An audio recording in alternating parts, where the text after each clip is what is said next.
Hello friends, ಎಲ್ಲರೂ ಹೇಗಿದ್ದೀರಾ? ನೀವು ಇಂಟರ್ಮಿಟೆಂಟ್ ಫಾಸ್ಟಿಂಗ್ ಮಾಡ್ತಾ ಇದ್ದೀರಾ ಅಂತ ಅಂದ್ಕೊಂಡಿದ್ದೇನೆ. ನೀವು ಕೂಡ ಸ್ಟಾರ್ಟ್ ಮಾಡಿದ್ದೀರಾ ಅಂತ. ನಿಮ್ಮ ಎಕ್ಸ್ಪೀರಿಯನ್ಸ್ ಕೂಡ ಕಮೆಂಟಲ್ಲಿ ಖಂಡಿತ ಶೇರ್ ಮಾಡೋದನ್ನು ಮರಿಬೇಡಿ. ಇದು ನನ್ನ ಸೆಕೆಂಡ್ ಡೇ ಎಕ್ಸ್ಪೀರಿಯನ್ಸ್ ಹೇಗಿತ್ತು ಅನ್ನೋದನ್ನು. ಮಾಮೂಲಿಯಂತೆ ಬೆಳಿಗ್ಗೆ ಎದ್ದು ಒಂದು ಗ್ಲಾಸ್ ಬಿಸಿನೀರು ಕುಡಿದೆ, ಆಮೇಲೆ ದ್ರಾಕ್ಷಿಯನ್ನು ನೆನೆಸ್ಕೊಂಡೆ. ದ್ರಾಕ್ಷಿ ನೆನೆಸ್ಕೊಂಡು ಮಾರ್ನಿಂಗ್ ತಿನ್ನೋದ್ರಿಂದ ನನಗೆ ತುಂಬಾ ಬೆನಿಫಿಟ್ ಆಗ್ತಾ ಇದೆ. ಹಾಗೆ ನಾನು ಮಾರ್ನಿಂಗ್ ಬ್ರೇಕ್ಫಾಸ್ಟ್ ಹೈ ಪ್ರೋಟೀನ್ ದೋಸೆಯನ್ನು ಮಾಡ್ಕೊಳ್ತಾ ಇದ್ದೇನೆ. ಇದು ತುಂಬಾ ಚೆನ್ನಾಗಿರ್ತದೆ. ನಮಗೆ ಮಾಮೂಲಿ ಅಕ್ಕಿ ದೋಸೆ ನಾವು ತಿನ್ನುವಾಗ ನಮಗೆ ಎಷ್ಟು 2-3 ದೋಸೆ ತಿಂದರೂ ಹೊಟ್ಟೆ ಫಿಲ್ ಆಗಲಿಲ್ಲ ಅಂತ ಅನಿಸ್ತದೆ. ಬಟ್ ಇದು ಹೈ ಪ್ರೋಟೀನ್ ಇದ್ದ ಕಾರಣ 2 ದೋಸೆ ತಿಂದಾಗಲೇ ಒಳ್ಳೆ ಹೊಟ್ಟೆ ಫಿಲ್ ಆಗ್ತದೆ. ಇಲ್ಲಿ ನಾನು 2 ಚಮಚದಷ್ಟು ಕಡಲೆ ಹುಡಿಯನ್ನು ಸೇರಿಸ್ಕೊಂಡಿದ್ದೇನೆ. ಕಡಲೆ ಹುಡಿ ಕೂಡ ಲೋ ಕ್ಯಾಲೋರಿ ಹಾಗೆ ಹೈ ಪ್ರೋಟೀನ್, ಆರೋಗ್ಯಕ್ಕೆ ತುಂಬಾ ಒಳ್ಳೆಯದು. ಹಾಗೆ ಒಂದು ಸಣ್ಣ ತುಂಡು ಶುಂಠಿ, ಹಸಿಮೆಣಸು, ಸ್ವಲ್ಪ ಜೀರಿಗೆ, ರುಚಿಗೆ ಎಷ್ಟು ಬೇಕು ಉಪ್ಪು ಅಷ್ಟನ್ನೆಲ್ಲ ಹಾಕ್ಕೊಂಡು ಚೆನ್ನಾಗಿ ಗ್ರೈಂಡ್ ಮಾಡ್ಕೊಳ್ಳೋದು.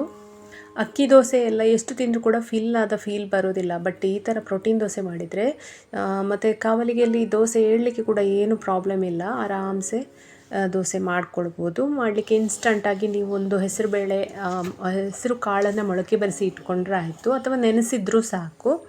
ಮೊಳಕೆ ಬರಿಸಿದರೆ ಅದರಲ್ಲಿ ಡಬಲ್ ಪ್ರೋಟೀನ್ ಇರುತ್ತೆ. ಅದಕ್ಕೋಸ್ಕರ ಹಾಗೆ ಇಲ್ಲಿ ಒಂದು ಟೊಮೆಟೊ ಚಟ್ನಿಯನ್ನು ಮಾಡ್ತೇನೆ. ಶಿಜ್ವಾನ್ ಚಟ್ನಿ ಅಂತ ಬರುತ್ತಲ್ಲ, ಅದೇ ಟೇಸ್ಟ್ ಬರುತ್ತೆ ಬೆಳ್ಳುಳ್ಳಿ ಪುಟಾಣಿ ಎಲ್ಲ ಹಾಕಿ ಮಾಡಿದರೆ. ನೋಡಿ ದೋಸೆ ಎಷ್ಟು ಚೆಂದ ಬರ್ತದೆ ಅಂತ ಹೇಳಿ. ಇದು ನನ್ನ ಮಾರ್ನಿಂಗ್ ಬ್ರೇಕ್ಫಾಸ್ಟ್. ಹಾಗೆ first day experience, second day experience ಏನು ತುಂಬ ಕಷ್ಟ ಅಂತ ಏನೂ ಆಗ್ತಾ ಇಲ್ಲ. ತುಂಬಾ ಚೆನ್ನಾಗಿ ನಡೀತಾ ಉಂಟು. ವೆಯ್ಟ್ ಲಾಸ್ ಆಗ್ತಾಯಿದೆ. ಜೊತೆಯಲ್ಲಿ ಮಿಡ್ಲಲ್ಲಿ ಫ್ರೂಟ್ಸ್ ತಿಂತೇನೆ ಡೇಯಲ್ಲಿ. ಮಿಡ್ ಮಾರ್ನಿಂಗ್ ಇರ್ಬೋದು ಅಥವಾ ಈವ್ನಿಂಗ್ ಎಲ್ಲ ಫ್ರೂಟ್ಸ್ ತಿನ್ಬೋದು. ಅದ್ರ ಜೊತೆಗೆ ನೀರು ಕೂಡ ಕುಡಿಬೇಕು. ನೋಡಿ ಎಷ್ಟು ಕ್ರಿಸ್ಪಿಯಾಗಿ ಯಮ್ಮಿಯಾಗಿ ಮಸಾಲೆ ದೋಸೆ ಥರ ಬರ್ತದೆ. ಇದಕ್ಕೆ ನೀವು ಗ್ರೇವಿ ಯಾವುದಾದ್ರೂ ತಗೊಳ್ಬೋದು. ನಾನಿಲ್ಲಿ ಚಟ್ನಿಯನ್ನು ಮಾಡ್ಕೊಂಡಿದ್ದೇನೆ. ನಿಮ್ಮ ಮನೇಲಿ ಏನಾದರೂ ಮಾಡಿದರೆ ನಾನ್ ವೆಜ್ ಕರಿಸಿದರೆ ಅದನ್ನು ಚಿಕನ್ ಆ ಥರ ಆ್ಯಡ್ ಮಾಡ್ಕೊಳ್ಬೋದು. ಪ್ರೋಟೀನ್ ಇರುತ್ತಲ್ಲ ಅದರಲ್ಲಿ ಕೂಡ. ಇಲ್ಲಿ ನಾನು 2 ದೋಸೆಯನ್ನು ಮಾಡ್ಕೊಂಡು ಇವತ್ತು ತಿಂದಿದ್ದೇನೆ. 2 ಸಣ್ಣ ದೋಸೆ ಮಾಡಿದ್ರಿ ಅಂದರೆ 3 ದೋಸೆ ಆದರೂ ತಿನ್ಬೋದು. ಇದರಲ್ಲಿ ಅಷ್ಟೇನು ಕ್ಯಾಲೋರೀಸ್ ಕೌಂಟ್ ಆಗಲ್ಲ. ಸಣ್ಣ ದೋಸೆ ಆದರೆ 3 ದೋಸೆವರೆಗೆ ತಿನ್ಬೋದು. ಬಟ್ 2 ದೋಸೆ ನಮಗೆ ಹೊಟ್ಟೆ ಫಿಲ್ ಆಗ್ತದೆ.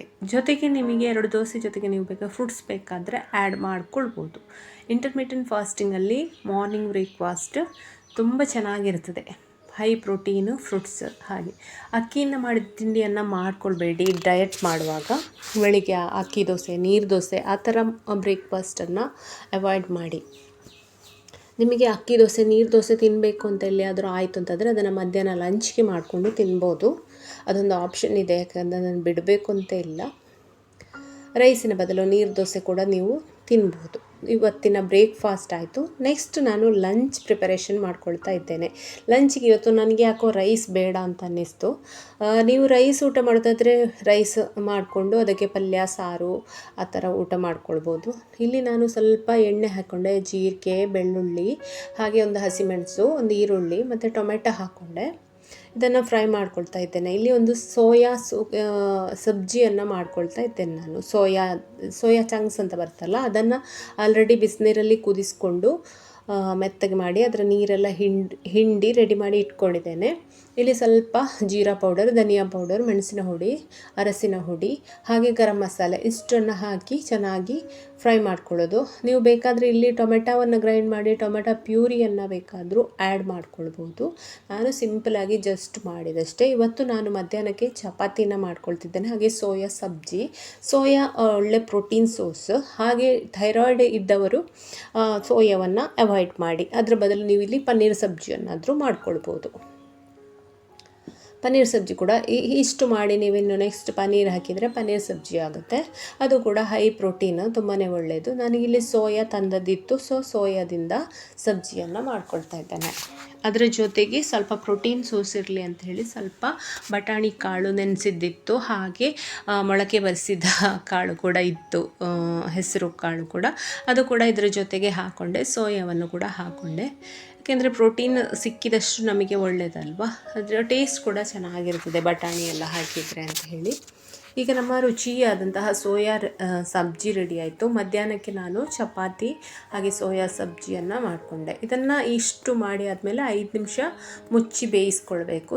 ಆಗ ಗ್ರೇವಿ ಸ್ವಲ್ಪ ದಪ್ಪ ಬರ್ತದೆ, ಹಾಗೆ ಚೆನ್ನಾಗಿ ಬೇಯ್ತದೆ. ತರಕಾರಿಗಳೆಲ್ಲ ಚೆನ್ನಾಗಿ ಬೇಯಬೇಕು.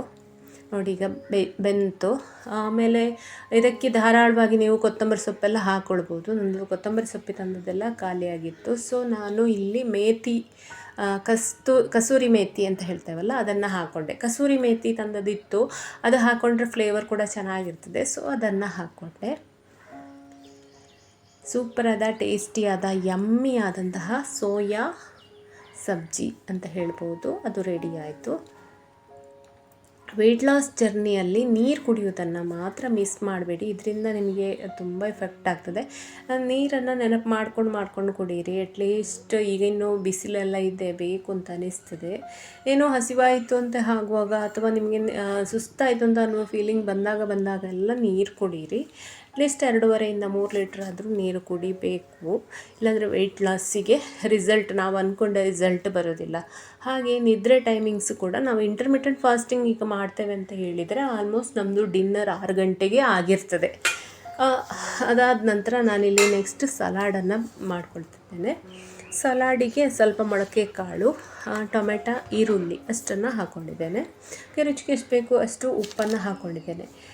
ತರಕಾರಿ ಏನಿತ್ತು ಮನೆಯಲ್ಲಿ ಅದರಲ್ಲಿ ಮಾಡಿಕೊಂಡದ್ದು. ಇದು ಹೆಸರು ಕಾಳಲ್ಲಿ ಕೂಡ ಪ್ರೋಟೀನ್ ಇದೆ. ನಿಂಬೆ ಹುಡಿ ಖಾಲಿ ಆಗಿತ್ತು, ಅದಕ್ಕೆ ನಾನು ಆ್ಯಪಲ್ ಸೈಡ್ ವಿನೆಗರ್ ಇತ್ತು, ಪತಂಜಲಿ ಅವರ ಆ್ಯಪಲ್ ಸೈಡ್ ವಿನೆಗರ್ ತಂದದಿತ್ತು. ಇದನ್ನು ಕೂಡ ನೀವು ಸ್ವಲ್ಪ ನೀರಿಗೆ ಸೇರಿಸ್ಕೊಂಡು ಮಧ್ಯಾಹ್ನ ಹೊತ್ತು ಊಟಕ್ಕೆ ಅರ್ಧ ಗಂಟೆ ಮೊದಲೇ ತಿಂದರೆ ನಿಮಗೆ ಜಾಸ್ತಿ ಕ್ರೇವಿಂಗ್ಸ್ ಎಲ್ಲ ಆಗೋದಿಲ್ಲ. ಆ್ಯಪಲ್ ಸೈಡ್ ವಿನೆಗರ್ ಇದ್ದರೆ ಯೂಸ್ ಮಾಡ್ಬೋದು. ಅದರೇನು ಕಂಪಲ್ಸರಿ ಅದನ್ನು ಕುಡಿಬೇಕು ಅಂತೇನಿಲ್ಲ. ನಿಮಗೆ ವೆಯ್ಟ್ ಲಾಸ್ ಜರ್ನಿಯಲ್ಲಿ ಅದೆಲ್ಲ ಒಂದು ಸ್ವಲ್ಪ ಹೆಲ್ಪ್ ಮಾಡುತ್ತೆ, ಇದ್ದರೆ ಯೂಸ್ ಮಾಡ್ಬೋದು. ನೋಡಿ, ನಮ್ಮ ಸಲಾಡ್ ರೆಡಿ ಆಯಿತು. ನೆಕ್ಸ್ಟ್ ಊಟದಕ್ಕೆ ನೋಡಿ ನನ್ನ ಲಂಚ್ ಹೇಗಿತ್ತು ಅಂತ ಹೇಳಿ ತೋರಿಸ್ತೇನೆ. ಒಂದು ಸಬ್ಜಿ, 2 ಚಪಾತಿ, ಹಾಗೆ 1 ಕಪ್ ಮೊಸರು ತಗೊಂಡಿದ್ದೇನೆ, ಹಾಗೆ ಸಲಾಡ್. ಬ್ಯಾಲೆನ್ಸ್ಡ್ ಡಯಟ್, ಮಧ್ಯಾಹ್ನದ್ದು ಹೈ ಪ್ರೋಟೀನ್ ಕೂಡ ಇದೆ.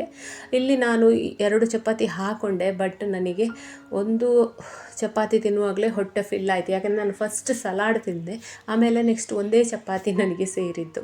ಸೊ 1.5 ಚಪಾತಿಯಷ್ಟು ನಾನು ತಿಂದೆ, ಅರ್ಧ ಚಪಾತಿ ಮತ್ತೆ ತಿನ್ನಲಿಲ್ಲ. ಯಾಕೆಂದರೆ ಅಷ್ಟು ಫಿಲ್ ಆಯಿತು ನನಗೆ ಹೊಟ್ಟೆ, ಅದಕ್ಕೋಸ್ಕರ. ಇದಾಗಿತ್ತು ನನ್ನ ಲಂಚ್. ನಾನು ನೆಕ್ಸ್ಟ್ ಈವ್ನಿಂಗ್ ಏನು ಕೂಡ ತಿನ್ನಲಿಲ್ಲ, ಯಾಕಂದರೆ ಹೊಟ್ಟೆ ಫಿಲ್ ಆಗಿತ್ತಲ್ವ ನನಗೆ. 6 ಗಂಟೆಗೆ ನಾನು ಓಟ್ಸ್ ಸ್ಮೂತಿಯನ್ನು ಮಾಡಿಕೊಂಡೆ. ಓಟ್ಸ್ ಸ್ಮೂತಿಗೆ ನಾನಿಲ್ಲಿ ಎಲ್ಲ ನ್ಯೂಟ್ರಿಯೆಂಟ್ಸ್, ಸೀಡ್ಸ್ ಎಲ್ಲ ಹಾಕ್ಕೊಂಡಿದ್ದೇನೆ. Watermelon seeds, pumpkin seeds, ಹಾಗೆ 2 ಖರ್ಜೂರ ಹಾಕ್ಕೊಂಡಿದ್ದೇನೆ, ಓಟ್ಸ್ ಹಾಕ್ಕೊಂಡಿದ್ದೇನೆ. ಅದಕ್ಕೆ ಈಗ 3/4 ಗ್ಲಾಸು ಹಾಲನ್ನು ಉಪಯೋಗಿಸ್ತೇನೆ, ಕಾಯಿಸಿ ತಣ್ಣಗಾದ ಹಾಲು. ಇವನ್ನು ಸೇರಿಸ್ಕೊಂಡು ಇದಕ್ಕೆ ಸ್ವಲ್ಪ ಚಿಯಾ ಸೀಡ್ಸ್ ಹಾಕ್ಕೊಳ್ಬೋದು, ದ್ರಾಕ್ಷಿ ಹಾಕ್ಕೊಳ್ಬೋದು, ನಿಮಗೆ ಡ್ರೈ ಫ್ರೂಟ್ಸ್ ಏನಿದೆ, ಬಾದಾಮಿ ಹಾಕ್ಕೊಳ್ಬೋದು, ಅದನ್ನು ಮನೇಲಿ ಇದ್ದದನ್ನು ಹಾಕ್ಕೊಳ್ಬೋದು. ಗೇರು ಬೀಜ ಇತ್ತು ಅಂತ ಹೇಳಿದರೆ ಅದು ಕೂಡ ಒಂದು 4 ಎಲ್ಲ ಹಾಕ್ಕೊಳ್ಬೋದು, ಜಾಸ್ತಿ ಬೇಡ. ಯಾಕೆಂದರೆ ಗೇರು ಬೀಜ ಯಾವಾಗಲೂ ಹೈ ಕ್ಯಾಲೋರಿ ಇದೆ. ಅದಕ್ಕೆ ಗೇರು ಬೀಜದ ಬದಲಾಗಿ ನೀವು ಬಾದಾಮಿಯನ್ನೇ ಬಳಸಿಕೊಳ್ಳೋದು ತುಂಬಾ ಒಳ್ಳೆಯದು ವೆಯ್ಟ್ ಲಾಸಲ್ಲಿ. ಹಾಗೆ ಇಲ್ಲಿ ಒಂದು ಆ್ಯಪಲ್ ಕೂಡ ಸೇರಿಸ್ಕೊಳ್ತಾ ಇದ್ದೇನೆ. ಇಷ್ಟು ಸೇರಿಸಿ ಸ್ಮೂತಿಯನ್ನು ಮಾಡ್ಕೊಳ್ತಾ ಇದ್ದೇನೆ. ಇಂಟರ್ಮಿಟೆಂಟ್ ಫಾಸ್ಟಿಂಗ್ ಅಂತ ಹೇಳಿದರೆ ನನ್ನದು ಡಿನ್ನರ್ ಟೈಮು 6 ಗಂಟೆಗೆ. ನೀವು ಹೇಗೆ ಬೇಕು ಹಾಗೆ ಸೆಟ್ ಮಾಡ್ಕೊಳ್ಬೋದು. 7 ಗಂಟೆಗೆ ನೀವು ಡಿನ್ನರ್ ಮಾಡಿದರೆ ಬೆಳಿಗ್ಗೆ 11 ಗಂಟೆ ಆಗುತ್ತೆ. ನೀವು 8 ಗಂಟೆಗೆ ರಾತ್ರಿ ಡಿನ್ನರ್ ಮಾಡಿತು ಅಂದರೆ ಬೆಳಿಗ್ಗೆ 12 ಗಂಟೆಗೆ ಬ್ರೇಕ್ಫಾಸ್ಟ್ ಮಾಡಬೇಕಾಗ್ತದೆ. ಬೆಳಿಗ್ಗೆ ಅಷ್ಟು ಲಾಂಗ್ ಆಗಿ ನನಗೆ ಆಗೋದಿಲ್ಲ, ಅದಕ್ಕೋಸ್ಕರ ನಾನು ನನ್ನ ಡಿನ್ನರ್ ಟೈಮನ್ನು 6 ಗಂಟೆಗೆ ಮಾಡಿದ್ದು. ಸೊ ನಿಮಗೆ ಹೇಗೆ ಬೇಕು ಹಾಗೆ ಟೈಮನ್ನು ಸೆಟ್ ಮಾಡಿಕೊಳ್ಳಿ. ಟೋಟಲಾಗಿ 16 ಗಂಟೆ ನಾವು ಫಾಸ್ಟಿಂಗ್ ಇದ್ದರೆ ಆಯಿತು. ನಿಮಗೆ 16 ಗಂಟೆ ಕಷ್ಟ ಆಗ್ತದೆ ಅಂತ ಇದ್ದರೆ 14 ಗಂಟೆ ಆದರೂ ಮಾಡ್ಬೋದು. ಯಾಕೆಂದರೆ ನೀವೀಗ 7 ಗಂಟೆಗೆ ಡಿನ್ನರ್ ಮಾಡಿತು ಅಂತ ಹೇಳಿದರೆ ದಿವಸ ಬೆಳಿಗ್ಗೆ 10 ಗಂಟೆಗೆ ಮಾಡಿದರೆ, ಬ್ರೇಕ್ಫಾಸ್ಟ್ ಮಾಡಿದರೆ ನಿಮ್ಮದು ಅದೇ 14 ಗಂಟೆ ಉಪವಾಸ, ಹಾಗೆ ಸಹ ಫಸ್ಟ್ ಸ್ಟಾರ್ಟಿಂಗ್ ಮಾಡ್ಬೋದು. ಈಗ ನೋಡಿ, ರುಚಿಯಾದ ಯಮ್ಮಿಯಾದಂತಹ ಓಟ್ಸ್ ಆ್ಯಪಲ್ ಸ್ಮೂತಿ ರೆಡಿ ಆಯಿತು. ತುಂಬಾ ಟೇಸ್ಟ್ ಇತ್ತು, ತುಂಬಾ ಚೆನ್ನಾಗಿತ್ತು. ಆ್ಯಪಲ್ ಸ್ಮೂದಿ ಅಂತೂ ನನ್ನ ಫೇವ್ರೆಟ್ ಅಂತ ಹೇಳ್ಬೋದು. ಇದು ಇಷ್ಟು ಕುಡಿದ್ರೆ ಹೊಟ್ಟೆ ಫಿಲ್ ಆಗ್ತದೆ, ಮತ್ತು ಎಂತ ಸಹ ಬೇಡ, ಅಷ್ಟು ಚೆನ್ನಾಗಿರ್ತದೆ. ಫ್ರೆಂಡ್ಸ್, ಇವತ್ತಿನ ವಿಡಿಯೋ ನಿಮಗೆ ಇಷ್ಟ ಆದರೆ ಖಂಡಿತ ಲೈಕ್ ಮಾಡಿ, ಹಾಗೆಯೇ ಶೇರ್ ಮಾಡಿ, ಹಾಗೆಯೇ ನೀವು ಈ ನನ್ನ ಚಾನಲನ್ನು ಫಸ್ಟ್ ಟೈಮ್ ನೋಡೋದಂತಾದರೆ ಖಂಡಿತ ಸಬ್ಸ್ಕ್ರೈಬ್ ಆಗೋದನ್ನು ಮರಿಬೇಡಿ. ಹೀಗೇ ಬೇರೆ ಬೇರೆ ರುಚಿಯಾದ ಡಯಟ್ ರೆಸಿಪಿಗಳು ಹಾಗೆ ವೆಯ್ಟ್ ಲಾಸ್ ಟಿಪ್ಸ್ ಜೊತೆ ನಾನು ಮತ್ತೆ ಬರ್ತೇನೆ. ಅಲ್ಲಿಯವರೆಗೆ ನಮಸ್ಕಾರ, ಬಾಯ್ ಬಾಯ್, ಟೇಕ್ ಕೇರ್, ಥ್ಯಾಂಕ್ ಯು.